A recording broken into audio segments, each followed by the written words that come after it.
Hello, good morning 10th standard. Hope you are doing good and you were able to understand the first part which I have completed of Dr. B.R. Ambedkar. Are you able to follow it?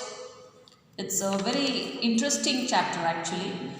Quite difficult words are there, quite new words are being used also in this chapter. So you are supposed to go with the dictionary part of that and the pronunciation and all you are supposed to by heart it. Some of the words they have given already there, but still more words are there which they have not mentioned. You are supposed to see to the dictionary also. Some of the words I have been sharing here. And before going with the second part, let us recall or recapitulate what is the first part deals with. So in the first paragraph, the information about the great reader, that is Dr. B.R. Ambedkar, has been given there. As he was having a great thirst in books, he was considered as a voracious reader. So we have got an example also about purchasing books and all. So in the first para, it says something about reading of books there. So second part, that is second paragraph, it says about the 14th amendment of the Constitution of USA there. So what happened in the USA in the 14th amendment, the same parallel situation was running in our country also about on the depressed people there. So he was tackling about the same situation, thinking about the same situation in India also. The third paragraph, it says about the elections when he was being elected as a Bombay Legislative Assembly. He was being elected there and he was considered as one of the member of that, and he had been given many debates on the talks and all of the constitution there on the assembly. So he became a very good person to do or to become a very great person to the whole nation there. So he was very eligible to be made a member of the drafting committee on this basis, as he was having a very great knowledge on the constitution there. Hope you are able to understand all the first three paras. Now let us move on to the next part here, that is the fourth paragraph. A very interesting lesson, I can say once again there. It is quite difficult to understand, but if we go line by line, surely you will be able to understand. Soon the Constitution Assembly of India afforded Dr. Ambedkar the opportunity to give the most notable and permanent shape to his social philosophy and to his undying faith in the dignity of human beings there. So afforded means Constitution Assembly of India means the people, the members of the Constitution. They started giving an opportunity to Dr. Ambedkar. ಅವ್ರಿಗೊಂದು opportunity ಕೊಡ್ತಾರೆ, ನೀವು most notable ಆಗಿದ್ದೀರ, ತುಂಬ ಗೊತ್ತಿರೋರಾಗಿದ್ದೀರಾ, constitution ಬಗ್ಗೆ ತುಂಬ ತಿಳಿದವರಾಗಿದ್ದೀರಾ, ಅದ್ರ ಬಗ್ಗೆ ಓದ್ಕೊಂಡಿದ್ದೀರಾ, and ನೀವೊಂದು permanent shape ಕೊಡ್ಬೋದು. ನಮ್ಮ ಇಂಡಿಪೆಂಡೆನ್ಸ್ ಆದಮೇಲೆ ಒಂದು ಕಾನ್ಸ್ಟಿಟ್ಯೂಷನ್ನ ಬಿಲ್ಡ್ ಮಾಡಬೇಕಾಗತ್ತೆ. ಸೊ ಅದಕ್ಕೆ ನೀವು ನಿಮ್ಮ ಕೈಯಾರ ಅದನ್ನು ಬಿಲ್ಡ್ ಮಾಡಬೇಕಾಗತ್ತೆ. ಇಲ್ಲಿ ಸೋಷಲ್ ಫಿಲಾಸಫಿ ಅಂದರೆ ಸಾಮಾಜಿಕ ತತ್ವಶಾಸ್ತ್ರ ಅಂತ ಕರೀತಾರೆ. ಸೊ ಟು ಬಿಲ್ಡ್, ಸೊ ಅದನ್ನು ಮುನ್ನಡೆಸೋಕ್ಕೆ ಅದಕ್ಕೊಂದು ಶೇಪ್ ಕೊಡಬೇಕಾಗತ್ತೆ. ಯಾಕಂದರೆ ನಮಗೆ ಇಂಡಿಪೆಂಡೆನ್ಸ್ ಆದಮೇಲೆ ನಮ್ಮದೇ ಆದ ಕಾನ್ಸ್ಟಿಟ್ಯೂಷನ್ ಕಾನೂನು ಇರಲಿಲ್ಲ. ನಾವು ಅಲ್ಲಿ ತನಕ ಬ್ರಿಟಿಷರ ಆಡಳಿತದಲ್ಲಿದ್ವಿ. ಆದ್ದರಿಂದ ನಮ್ಮ ಒಂದು ಕಾನ್ಸ್ಟಿಟ್ಯೂಷನ್ನ ಬಿಲ್ಡ್ ಮಾಡೋದಕ್ಕೆ ನೀವು ಮುಂದೆ ಬರಬೇಕು, ನೀವು ಚೆನ್ನಾಗಿ ಕಲ್ತ್ಕೊಂಡಿದ್ದೀರಾ, ಅದ್ರ ಬಗ್ಗೆ ತಿಳ್ಕೊಂಡಿದ್ದೀರಾ ಅಂತೇಳಿ. And to his undying faith, here undying means it's deathless, ನಂಬಿಕೆ, ತುಂಬ ನಂಬಿಕೆ ಇತ್ತು ಮಾನವನಿಗೆ ಒಂದು ಒಳ್ಳೆಯ ರೀತಿಯಲ್ಲಿ ಏನೋ ಹಕ್ಕುಗಳನ್ನ ಕೊಡಬೇಕು, ಅವನು ಸರಿಯಾದ ರೀತಿಯಲ್ಲಿ ಮರ್ಯಾದೆಯಿಂದ ನಡ್ಕೊಂಡು, ಡಿಗ್ನಿಟಿ ಅಂದರೆ ಅವನೊಂದು ರೆಸ್ಪೆಕ್ಟ್ಫುಲ್ ಲೈಫ್ನ ಕೊಡಬೇಕು, ಅವನು ಕಾಮನ್ ಮ್ಯಾನ್ ಆಗಿರೋನು ಸಹ ಒಂದು ರೆಸ್ಪೆಕ್ಟ್ಫುಲ್ ಲೈಫ್ನ ಲೀಡ್ ಮಾಡಬೇಕು ಅನ್ನೋದು ಅಂಬೇಡ್ಕರ್ ಅವರ ವಾದ ಆಗಿರುತ್ತೆ. ಸೊ ಅವರನ್ನು ಒಬ್ಬ ಮೆಂಬರ್ ಆಗಿ ಸೆಲೆಕ್ಟ್ ಮಾಡ್ತಾರೆ. Baba Sahib was not in Congress, but it was to be said to the credit that the far-sighted and objective leadership of the Indian National Congress that it requested Dr. Ambedkar to serve on the drafting committee of the Constituent Assembly and made him its chairman there. Baba Saheb ಅವರು ಕಾಂಗ್ರೆಸ್ನ member ಆಗಿರಲಿಲ್ಲ, ಕಾಂಗ್ರೆಸ್ ಪಕ್ಷಕ್ಕೆ ಸೇರಿದವ್ರು ಆಗಿರಲಿಲ್ಲ. ಯಾಕಂದರೆ ಪಕ್ಷದವರು ಅಂತ ಬಂದಾಗ ಏನಾಗುತ್ತೆ, ಅವ್ರ ಪಕ್ಷದವ್ರನ್ನೇ ಮೆಂಬರ್ ಮಾಡೋದು, ಅವ್ರ ಪಕ್ಷದವ್ರನ್ನೇ ಮುನ್ನಡೆಸೋದು, ಆ ಥರದ್ದೆಲ್ಲ ಇರುತ್ತೆ. ಆದರೆ ಈಗಿನ ಪರಿಸ್ಥಿತಿ ಎಲ್ಲ ಆಗಿದೆ. ಆದರೆ ಆವಾಗಿನ ಕಾಲದಲ್ಲಿ ಆ ಥರ ಪಕ್ಷಪಾತ ಅಥವಾ ಪಕ್ಷದಲ್ಲಿ ಸೆಲೆಕ್ಟ್ ಮಾಡ್ಕೋಬೇಕು ಅನ್ನೋ ಏನು ನಡೀತಾ ಇರಲಿಲ್ಲ. ಆದ್ದರಿಂದ ಯಾರಿಗೆ ಟ್ಯಾಲೆಂಟ್ ಇದೆ, ಯಾರು ಇಂಟೆಲಿಜೆಂಟ್ ಇರ್ತಾರೆ, ಯಾಕಂದರೆ that was a base there where we want to build our nation once again they. So ಆದ್ದರಿಂದ ಬಾಬಾ ಸಾಹೇಬ್ ಅವರು ಕಾಂಗ್ರೆಸ್ಸಲ್ಲಿ ಇಲ್ಲ ಅಂದ್ರೂ ಸಹ ಅವ್ರಿಗೊಂದು ಆಪರ್ಚುನಿಟಿನ ಕೊಡ್ತಾರೆ. But it was must set to be the credit of far sighted.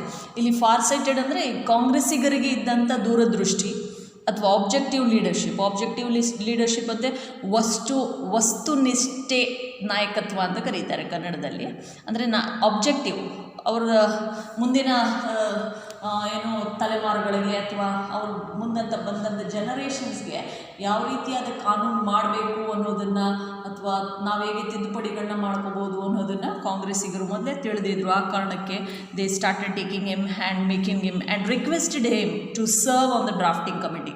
ಇಲ್ಲಿ ಡ್ರಾಫ್ಟಿಂಗ್ ಕಮಿಟಿ ಅಂದರೆ ಕರಡು ಸಮಿತಿ ಅಂತ ಕರೀತಾರೆ. ಅಂದರೆ ಕರಡು ಅಂದರೆ ಇಲ್ಲಿ ಫೈಲ್ಸ್ಗಳನ್ನ ಅಥವಾ ಕಾನ್ಸ್ಟಿಟ್ಯೂಷನ್ನ ಬಿಲ್ಡ್ ಮಾಡೋದಕ್ಕೆ ಒಂದು ಕಮಿಟಿನ ಮಾಡ್ತಾರೆ. ಸೊ ಇಲ್ಲಿ ಕಮಿಟಿ ಅನ್ನೋದು ಒಂದು ಸಮಿತಿ ಅಂತ ಆಗುತ್ತೆ ಇಲ್ಲಿ. So they started calling him and to serve to work on the drafting ಕಮಿಟಿಯಲ್ಲಿ ನೀವು ಮೆಂಬರ್ ಆಗಿ ಕೆಲಸ ಮಾಡಬೇಕು ಅಂತ ಅವ್ರಿಗೆ ರಿಕ್ವೆಸ್ಟ್ ಮಾಡ್ಕೊತಾರೆ. And made him its chairman. Drafting ಕಮಿಟಿಯ ಚೇರ್ಮನ್ ಆಗೋದಕ್ಕೆ ಅದೇ ಕಾರಣ ಆಗುತ್ತೆ. ಅವ್ರಿಗಿದ್ದಂಥ ಟ್ಯಾಲೆಂಟು, ಅವ್ರು ತಿಳ್ಕೊಂಡಿದ್ದಂಥ ನಾಲೇಜು, ಅವರ ದೇಶ ವಿದೇಶಗಳಲ್ಲಿ ಓದ್ಕೊಂಡು ಬಂದಿದ್ದಂಥ ನಾಲೇಜು ಇಲ್ಲಿ ಯೂಸ್ ಆಗುತ್ತೆ. ಇಲ್ಲಿ ಅದನ್ನು ಟ್ಯಾಲೆಂಟ್ನ ಯೂಸ್ ಮಾಡಿಕೊಂಡು they started making him as a chairman of the drafting committee. Hope you are able to understand the fourth para. Let us move on to the fifth para.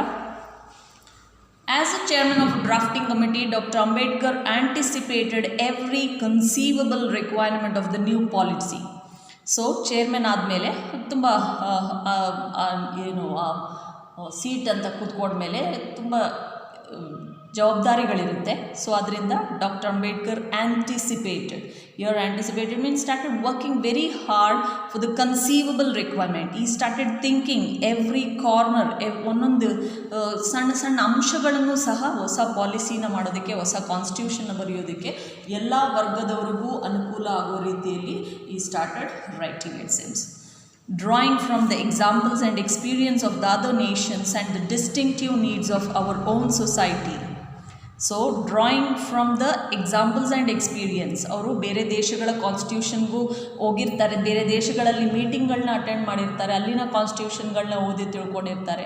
So ನಮ್ಮ ದೇಶಕ್ಕೆ ಬೇಕಾದಂಥ other ನೇಷನ್ಸ್ನ ಅಲ್ಲಿಂದ ನೋಡ್ಕೊಂಡು ಬಂದದನ್ನು ನಮ್ಮ ದೇಶಕ್ಕೆ ಏನು ಬೇಕು, ಡಿಸ್ಟಿಂಕ್ಟಿವ್, ಒಂದು ಸ್ವಲ್ಪ ಬೇರೆ ರೀತಿಯಲ್ಲಿ ನಮಗೆ ನಮ್ಮ ನೀಡ್ಸ್ಗಳನ್ನ ಪೂರೈಸ್ಕೊಳ್ಳೋಕ್ಕೆ, ನಮ್ಮ ಸೊಸೈಟಿ, ನಮ್ಮ ಸಮಾಜವನ್ನು ಬಿಲ್ಡ್ ಮಾಡೋದಕ್ಕೆ he started raising brick by brick. ಅಂದರೆ ಒಂದೊಂದೇ ಹಂತವಾಗಿ ಅಂತ ಕರೀತಾರೆ. ಸೊ ಹಂತವಾಗಿ ಅದನ್ನು ಕಟ್ಟೋದಕ್ಕೆ ಶುರು ಮಾಡ್ತಾರೆ, ಅಂದರೆ ಬರೆಯೋದಕ್ಕೆ ಶುರು ಮಾಡ್ತಾರೆ.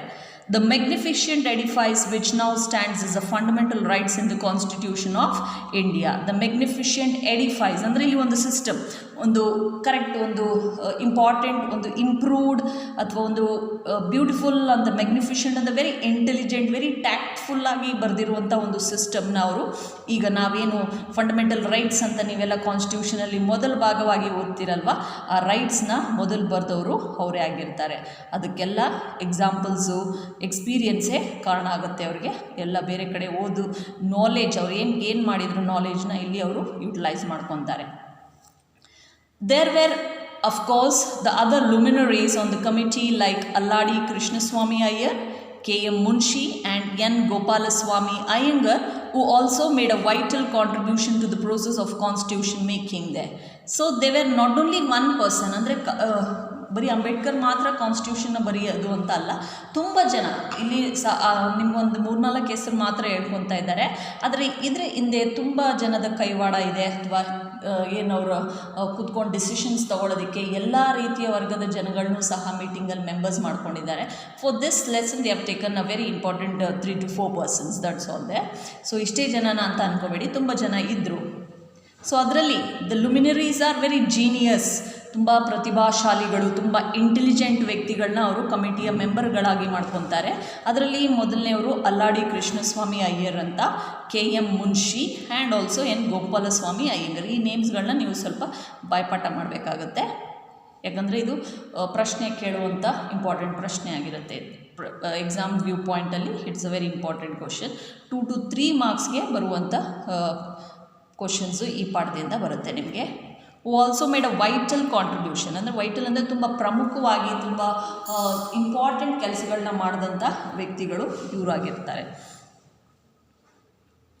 But if there is one person who will be remembered as the pilot of the various provisions of the Indian Constitution, it will be surely be Dr. Ambedkar there. So if there is one person, ಅಲ್ಲಿ ಒಬ್ಬರು ವ್ಯಕ್ತಿ ತುಂಬ ಗಟ್ಟಿಯಾಗಿ ನಿಂತು ಕೆಲಸ ಮಾಡಿದ್ದಾರೆ, ತುಂಬ ಜಾಸ್ತಿ ಕೆಲಸ ಮಾಡಿದ್ದಾರೆ, ತುಂಬ ಇಂಪಾರ್ಟೆಂಟ್ ಕೊಟ್ಟಿದ್ದಾರೆ ಕಾನ್ಸ್ಟಿಟ್ಯೂಷನ್ ಬರೆಯೋದಕ್ಕೆ, ತುಂಬ ಪ್ರಮುಖವಾದ ಕೆಲಸ ಮಾಡಿದ್ದಾರೆ, ತುಂಬ ಮಾರ್ಗದರ್ಶಕರಾಗಿದ್ದರು. ಪೈಲಟ್ ಅಂದರೆ ಇಲ್ಲಿ ದಾರಿ ತೋರಿಸೋರು, ಮಾರ್ಗದರ್ಶಕರು. ಪೈಲಟ್ ಅಂದರೆ ನಮ್ಮ ಪ್ರಕಾರ ಏರೋಪ್ಲೇನ್ನ ಓಡಿಸೋನಾಗಿರ್ತಾನೆ. ಸೊ ಆದರೆ ಇಲ್ಲಿ ಒಂದು ದಾರಿಯನ್ನು ತೋರಿಸೋದಕ್ಕೆ ಬುನಾದಿ ಆಗಿದ್ದು ಅಂತ ಕರೀತಾರೆ, ಅದು ಡಾಕ್ಟರ್ ಬಿ ಆರ್ ಅಂಬೇಡ್ಕರ್ ಆಗಿರ್ತಾರೆ. ಪ್ರಾವಿಷನ್ಸ್, ವೇರಿಯಸ್ ಪ್ರಾವಿಷನ್ಸ್ ಅಂದರೆ ಒಂದೊಂದೇ ಪಾಯಿಂಟ್ಗಳನ್ನ, ಒಂದೊಂದೇ ಆ್ಯಕ್ಟ್ಗಳನ್ನ ಬರೆಯೋದಕ್ಕೆ ಕಾರಣಕರ್ತರಾಗ್ತಾರೆ. It devolved on Dr. Ambedkar to explain to the assembly with the combination of tact and frankness and utmost patience the meaning and scope of the different provisions of the draft constitutions there. So ಬರೆದಾದ್ಮೇಲೆ it devolved ಅಂದರೆ ಅದೊಂದು ವಿಕಸನ ಅಥವಾ ಅದೊಂದು ಕೆಲಸ ಆದಮೇಲೆ to be transferred or passed on to somebody. ನಾವು ಬರೆದಂಥದ್ದನ್ನು ಬೇರೆಯವ್ರಿಗೆ ಹೇಳ್ಬೇಕಾಗುತ್ತೆ, ಏನು ಬರೆದಿದ್ದೀವಿ ಅದರಲ್ಲಿ ಏನಿದೆ ಅಂತ ಅದನ್ನು ಎಕ್ಸ್ಪ್ಲೇನ್ ಮಾಡಿ ಹೇಳ್ಬೇಕಾಗತ್ತೆ. To devolve, the explanation was done by Dr. Ambedkar only to the assembly. ಎಂಥ ಕಾಂಬಿನೇಷನ್ ಇತ್ತು ಅಲ್ಲಿ ಅಂದರೆ ಟ್ಯಾಕ್ಟ್ ಆ್ಯಂಡ್ ಫ್ರ್ಯಾಂಕ್ನೆಸ್. ಇಲ್ಲಿ ಟ್ಯಾಕ್ಟ್ ಅಂದರೆ ಅವರ ಐಡಿಯಾ, ಫ್ರ್ಯಾಂಕ್ನೆಸ್ ಅಂದರೆ ಅವ್ರ ಧೈರ್ಯ, ಅಲ್ಲಿ ಹೇಳ್ಬೇಕಾದಂಥ ಆ ಇಂಟೆಲಿಜೆನ್ಸ್, ಒಬ್ಬರಿಗೆ ಎಕ್ಸ್ಪ್ಲೇನ್ ಮಾಡಬೇಕಾದ್ರೆ ಅದರದ್ದು ಆಳ ಎಲ್ಲ ತಿಳ್ಕೊಬೇಕಾಗತ್ತೆ. ಮತ್ತು ಅಷ್ಟೇ ಅಲ್ಲ, ತಾಳ್ಮೆನೂ ಸಹ ಅಷ್ಟೇ ಇರಬೇಕಾಗತ್ತೆ. ಸೊ ಅಟ್ಮೋಸ್ಟ್ ಪೇಷನ್ಸ್ ಇತ್ತು. And the meaning of scope, ಅದರದ್ದು ಮೀನಿಂಗ್, ಅರ್ಥ ಏನು ಮತ್ತು ಸ್ಕೋಪ್, ಅದರ ಇಂಪಾರ್ಟೆನ್ಸ್ ಏನು ಅಂತ ಆ ಡಿಫ್ರೆಂಟ್ ಪ್ರಾವಿಷನ್ಸ್ಗೆ. ಯಾಕಂದರೆ ನೀವು ಕಾನ್ಸ್ಟಿಟ್ಯೂಷನ್ ಅಂತ ತೆಗೆದಾಗ ತುಂಬ ಪ್ರಾವಿಷನ್ಸ್ಗಳು ಬರುತ್ತೆ, ತುಂಬ ಆ್ಯಕ್ಟ್ಗಳು ಬರುತ್ತೆ. ಸೊ ಅದನ್ನೆಲ್ಲವನ್ನು ಹೇಳಿ ಡ್ರಾಫ್ಟಿಂಗ್ ಕಾನ್ಸ್ಟಿಟ್ಯೂಷನಲ್ಲಿ ಡ್ರಾಫ್ಟ್ ಮಾಡಿದಾಗ ಅದನ್ನೆಲ್ಲ ಒಂದು ಬ್ಲೂ ಪ್ರಿಂಟ್ ಅಂತ ತೊಗೊಂಡಾಗ ಅದನ್ನು ಹೇಳೋದಕ್ಕೆ ಒಂದಷ್ಟು ಟೈಮ್ ಹಿಡಿಯುತ್ತೆ. ಸೊ ಆ ಕೆಲಸವನ್ನು ಮಾಡಿದ್ದು doctor B R Ambedkar. So only is considered as a pilot. He had a rare gift of unraveling the most complicated legal concepts in a language which the layman understood there. So ಈ ಏನಕ್ಕೆ ಅವರನ್ನೇ select ಮಾಡಿದ್ರು ಅದನ್ನು ಹೇಳೋದಕ್ಕೆ, ಆ ಮೀನಿಂಗ್ಸ್ನ, ಸ್ಕೋಪ್ನ ಅಂತಂದರೆ because he was having a rare gift. ಯಾರಿಗೂ ಇಲ್ಲದೇ ಇರುವಂಥ ಒಂದು ಗಿಫ್ಟ್ ಅವ್ರಿಗಿತ್ತು. ಏನು ಅಂದರೆ ಅನ್ರ್ಯಾವ್ಲಿಂಗ್ ಅಂದರೆ ಸಾಲ್ವ್ ಮಾಡುವಂಥ ಚಾಣಾಕ್ಷತನ, ಬುದ್ಧಿವಂತಿಕೆ ಅಂತೀವಲ್ಲ, ಆ ಥರದ ಮೋಸ್ಟ್ ಕಾಂಪ್ಲಿಕೇಟೆಡ್ ಲೀಗಲ್ ಕಾನ್ಸೆಪ್ಟ್, ಯಾವುದೇ ಥರದ ಲೀಗಲ್ ಕಾನ್ಸೆಪ್ಟನ್ನು ಸಾಮಾನ್ಯ ಭಾಷೆಯಲ್ಲಿ ಜನಗಳಿಗೆ, ಕಾಮನ್ ಮೆನ್ಗೂ ಅರ್ಥ ಆಗುವ ರೀತಿಯಲ್ಲಿ ಹೇಳುವಂಥ ಬುದ್ಧಿವಂತಿಕೆ ಇತ್ತು. ಆ ಕಾರಣದಿಂದ ಅವರನ್ನು ಸೆಲೆಕ್ಟ್ ಮಾಡ್ತಾರೆ. Doctor Ambedkar aided by the indefatigable constitutional adviser they. So ಅಷ್ಟೇ ಅಲ್ಲ, ಡಾಕ್ಟರ್ ಅಂಬೇಡ್ಕರ್ ಎಲ್ಪ್ ಮಾಡಿದ್ರು. He started getting an help by indefatigable ಇಲ್ಲಿ ಅವ್ರ ಜೊತೆ ಕೈ ಜೋಡಿಸಿದಂಥ, ಅವ್ರ ಜೊತೆ ಈ ಡಿಡ್ ನಾಟ್ ಗಿವ್ ಅವೇ, ಅವ್ರಿಗೆ ನನ್ನ ಕೈಲಿ ಆಗಲ್ಲ ಅಂತ ಬಿಟ್ಟೋಗಬಾರ್ದು ಅಲ್ವಾ. ಆದ್ದರಿಂದ ಅವ್ರಿಗೆ ಸಪೋರ್ಟಿವ್ ಆಗಿ ಕೆಲಸ ಮಾಡಿದಂಥ ಕಾನ್ಸ್ಟಿಟ್ಯೂಷನ್ ಅಡ್ವೈಸರ್ ಸಹ ಇನ್ನೊಬ್ಬರು ಇರ್ತಾರೆ, ಅವರು BN ರಾವ್ ಅಂತ, ಆಲ್ಸೋ ಪರ್ಫಾರ್ಮ್ ಅಂಬೇಡ್ಕರ್ ರೀತಿಯಲ್ಲೇ ಇವರು ಸಹ ಅವ್ರ ಜೊತೆ ಕೈ ಜೋಡಿಸಿ ಕೆಲಸ ಮಾಡಿದಂಥ ವ್ಯಕ್ತಿಗಳಾಗ್ತಾರೆ. ದಿಸ್ ಟಾಸ್ಕ್ ಮ್ಯಾಚ್ಲೆಸ್ಲಿ, ಯಾವ ಟಾಸ್ಕ್ ಇಲ್ಲಿ ಡ್ರಾಫ್ಟಿಂಗ್ ಕಮಿಟಿಯ ಮೆಂಬರ್ ಆಗಿ ಕೆಲಸ ಮಾಡಿ ಕಾನ್ಸ್ಟಿಟ್ಯೂಷನ್ನ ಬರೆಯುವಂಥ ಕೆಲಸವನ್ನು ಮಾಡಿದಂಥ ಕೆಲಸದಲ್ಲಿ ಇವರು ಸಹ ಕೆಲಸ ಮಾಡಿದ್ದಾರೆ. BN ರಾವ್ ಸಹ ಕೈ ಜೋಡಿಸಿದ್ದಾರೆ. Hope you have understood the 5th part there. Next, 6th para.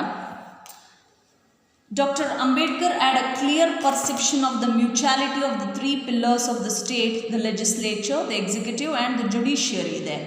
So ಇಲ್ಲಿ ಪರ್ಸೆಪ್ಷನ್ ಅಂತ ಅಂದರೆ ಎಬಿಲಿಟಿ ಟು ಸಿ ಅಥವಾ ಗ್ರಹಿಸುವಿಕೆ.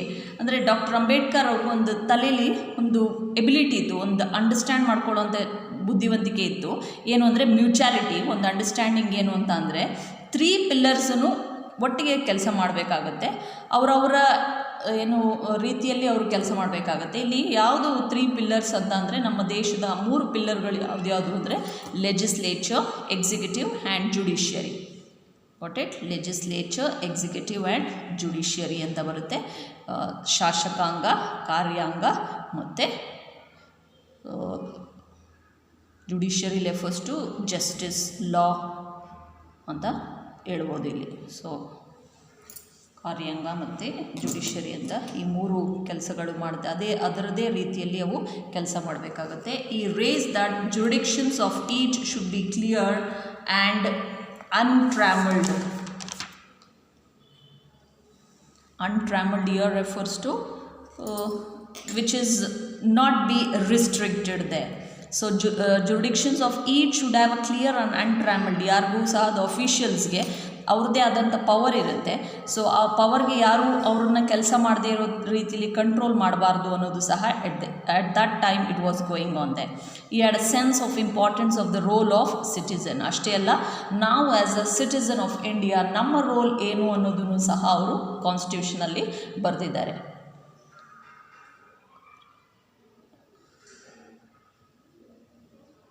So hope you have understood this part.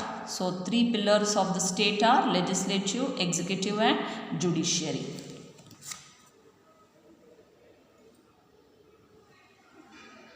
Next part, the following observation he made is significant. So ಈ ಮಾತುಗಳು ಅವರೇ ಹೇಳಿರುವಂಥದ್ದು made a significant, very important ಅಂತ ಹೇಳ್ಬೋದು. The constitution is a fundamental document. ಅವ್ರು ಬರೆದಿರುವಂಥ constitution ಅಥವಾ ನಾವೇನು constitution ಅಂತ ಓದ್ತಿದ್ವಿ, it is a fundamental document. ಅಂದರೆ ಅದು ಒಂದು ಮೂಲಭೂತವಾದ ಹಕ್ಕುಗಳು, ಅದೊಂದು ಡಾಕ್ಯುಮೆಂಟ್ ಎಲ್ಲರಿಗೂ ಬೇಕಾಗಿರುವಂಥದ್ದು. It is a document which defines the position and power of 3 organs of the state ಇದೆ. ಸೊ ಈ 3 ಪವರ್ ಏನಿದೆ, ಅದು ಜುಡಿಷರಿ, ಎಕ್ಸಿಕ್ಯೂಟಿವ್ ಆ್ಯಂಡ್ ಲೆಜಿಸ್ಲೇಚರ್ ಅಂತ ಏನಿದೆ, ಈ 3 ಆರ್ಗನ್ಗಳಿಗೆ ಅವ್ರದ್ದೇ ಆದ ಪೊಸಿಷನ್ಸ್ ಮತ್ತು ಪವರ್ ಇರುತ್ತೆ ಕೆಲಸ ಮಾಡೋದಕ್ಕೆ. ಇಟ್ ಆಲ್ಸೋ ಅದನ್ನು ಡಿಫೈನ್ ಮಾಡಿ ಬರೆದಿರ್ತಾರೆ. ಅದನ್ನು ಏನು ಮಾಡಬೇಕು, ಜುಡಿಷರಿ ಆದಲ್ಲಿ ಅವನದೇನು ಕೆಲಸ ಇರುತ್ತೆ, ಲೆಜಿಸ್ಲೇಟಿವ್ ಆದಲ್ಲಿ ಅವನದೇನು ಕೆಲಸ ಇರುತ್ತೆ, ಎಕ್ಸಿಕ್ಯೂಟಿವ್ ಆದಲ್ಲಿ ಅವನದೇನು ಕೆಲಸ ಇರುತ್ತೆ ಅಂತ ಬರೆದಿರ್ತಾರೆ. ಇಲ್ಲಿ ಎಕ್ಸಿಕ್ಯೂಟಿವ್ ಅಂತಂದರೆ ಕಾರ್ಯಾಂಗ ಅಂತ ಕರೀತಾರೆ, ಗೌರ್ಮೆಂಟ್ ಅಫಿಷಿಯಲ್ಸ್ ಅಂತ ಕರಿತೀವಲ್ವ, ಡಿ ಸಿಸು, ಪೊಲೀಸ್ ಅಧಿಕಾರಿಗಳು, ಇದೆಲ್ಲ ಬರುತ್ತೆ ಇಲ್ಲಿ. ಜುಡಿಷರಿ ಅಂದರೆ ಲಾಯರ್ಸ್, ಜಡ್ಜಸ್ ಆ ಥರ.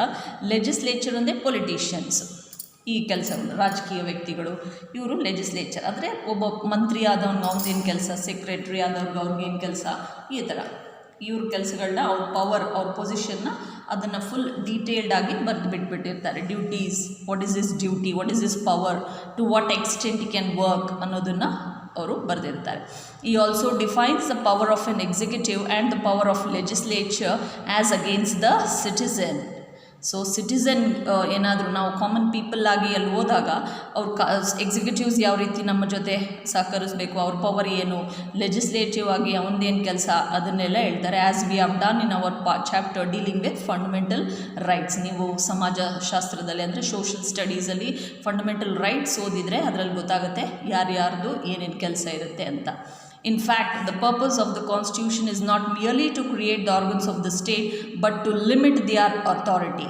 ಅಷ್ಟೇ ಅಲ್ಲ, ಕಾನ್ಸ್ಟಿಟ್ಯೂಷನ್ ಅಂತ ಮಾಡಿದ್ಮೇಲೆ, ಒಂದು ಕಾನೂನು ಅಂತ ಮಾಡಿದ್ಮೇಲೆ, ಆ ಕಾನೂನಲ್ಲಿ ಏನು 3 ಆರ್ಗನ್ಸ್ ಇದೆಯಲ್ಲ, ಎಕ್ಸಿಕ್ಯೂಟಿವ್, ಜುಡಿಷಿಯರಿ ಆ್ಯಂಡ್ ಲೆಜಿಸ್ಲೇಚರ್, ಅದು ಬರೀ ಅವ್ರ ಕೆಲಸ, ಅವ್ರ ಪೊಸಿಷನ್, ಪವರ್ ಅಷ್ಟೇ ಅಲ್ಲ, ಲಿಮಿಟ್ ಸಹ ಇರುತ್ತೆ. ಏನು ಲಿಮಿಟ್ ಅಂದರೆ, ಅವರು ಒಂದು ಬೌಂಡ್ರಿ ಹಾಕಿರ್ತಾರೆ, ಅದ್ರ ಮಿತಿ ಮೀರಿ ಹೋಗಬಾರ್ದು, ಅದನ್ನು ದಾಟಿ ಹೋಗಬಾರ್ದು, ಅಷ್ಟೇ ಅಥಾರಿಟಿ ಅವ್ರಿಗೆ. ಅದ್ರ ಮುಂದಿನ ಕೆಲಸ ಮಾಡಬೇಕಾದ್ರೆ ಇನ್ನು ಮುಂದಿನ ಬೇರೆ ಆಡಳಿತಾಧಿಕಾರಿ ಅಥವಾ ಬೇರೆಯವರನ್ನು ಕನ್ಸಿಡರ್ ಮಾಡಬೇಕಾಗತ್ತೆ. ಈಗ ಒಬ್ಬ ಪೊಲೀಸ್ ಅಧಿಕಾರಿ, ಒಬ್ಬ ಕಾನ್ಸ್ಟೇಬಲ್ ಅಂದರೆ ಅವ್ನು ಸಾಮಾನ್ಯವಾಗಿ ಅವ್ನ ಕೆಲಸ ಏನಂತೆ ಅದನ್ನು ಮಾಡಬೇಕಾಗತ್ತೆ. ಅದೇ ಸಬ್ ಇನ್ಸ್ಪೆಕ್ಟರ್ ಕೆಲಸನ ಅವ್ನು ಮಾಡೋದಕ್ಕಾಗಲ್ಲ. ಸೊ ಆ ಥರ ಲಿಮಿಟಲ್ಲಿ ಕೆಲಸ ಮಾಡಬೇಕು. ಲಿಮಿಟ್ ಮೀರಿ ಹೋದರೆ ಅದು ಬೇರೆ ರೀತಿ ಆಗುತ್ತೆ. ಅದರಿಂದ ಅವ್ರಿಗೂ ಸಹ ಏನಾದ್ರು ಪನಿಷ್ಮೆಂಟ್ಸ್ ಇರುತ್ತೆ. ಏನಾದ್ರು ಈಗ ಲಂಚ ತೊಗೊಳೋದಾಗಲಿ, ಇನ್ನೇನಾದ್ರು ಕೆಲಸ ಮಾಡ್ತಿದ್ದಾನೆ ಅಂದರೆ ಒಬ್ಬೊಬ್ರು ಏನು ಮಾಡ್ತಾರೆ, ಲಂಚ ತೊಗೊಂಡು ಅವ್ರ ಕೆಲಸಗಳನ್ನ ಮಾಡೋದಕ್ಕೆ ನೋಡ್ತಾರೆ. So that will be done here limiteds ಅಂತ ಹೇಳ್ತಾ ಇದ್ದಾರೆ ಅವರು. ಇಟ್ ವಿಲ್ ಬಿ ಅವ್ರೇನಾದರೂ ಆ ಲಿಮಿಟ್ ಇಲ್ಲ ಅಂದರೆ ಮನುಷ್ಯ ಬೇಗ ಅವನು ಕೊಟ್ಟಂಥ ಆಡಳಿತವನ್ನು ಅಥವಾ ಅವನು ಕೊಟ್ಟಂಥ ಪೊಸಿಷನ್ನ ದುರ್ಬಳಕೆ ಮಾಡ್ಕೊಬೋದು ಅಂತ ಹೇಳಿರುವಂಥದ್ದು. ಅವ್ನ ಲಿಮಿಟೇಷನ್ಸ್ ಇಲ್ಲ ಅಂತ ಅಂದರೆ ಈ ಕ್ಯಾನ್ ಗೋ ಸಮ್ವೇರ್. ಅವ್ನು ಕೊಟ್ಟಿರೋಂಥ ಆರ್ಗನ್ಸ್ನ ಅವ್ನು ಹೆಂಗೆ ಬೇಕು ಯೂಸ್ ಮಾಡ್ಕೋಬೋದು, ದುರ್ಬಳಕೆ ಮಾಡ್ಕೋಬೋದು. ಅದರಿಂದ ಏನಾಗುತ್ತೆ, there will be a complete tyranny and a complete operation. So ಅಲ್ಲಿ ಕ್ರುವ್ಯಾಲಿಟಿ ಇರುತ್ತೆ, ದಬ್ಬಾಳಿಕೆ ನಡೆಯುತ್ತೆ, ಒಬ್ಬರ ಮೇಲೊಬ್ಬರು ಯುದ್ಧ ಮಾಡ್ತಾರೆ, ಜಗಳ ಆಗುತ್ತೆ. ಆ ಕಾರಣದಿಂದ ಬ್ಯಾಡ್ ರೂಲ್ ಬರ್ಬೋದು, ಕಾನೂನಿನ ವಿರುದ್ಧವಾಗಿ ಅವರು ಕೆಲಸ ಆಗ್ಬೋದು. ಆ ಕಾರಣದಿಂದ they started saying that they should have a limitations also. If there is no limitations, now as a teacher, what is our work? We should be done there. As a student, what is your work? It should be done. If we don't have a limitations, means it will be crossing somewhere else there, isn't it? Hope you have understood the second part. Next 7th, 8th and 9th, 10th part is our third part there, where I'll be going with the next, and for this you'll be having a worksheet you are supposed to do with that. So what we have revised, you are supposed to recall that. In the fourth part we have started saying about the Constituent Assembly there. In the fifth part we called him as a pilot, and we started saying about his rare gift. We started talking about his rare gift of solving the complicated legal concept into a very easy. And the last part we spoke about what is a very important observation on the Constitution, that is a fundamental document we spoke about here. Hope you have understood that. Thank you.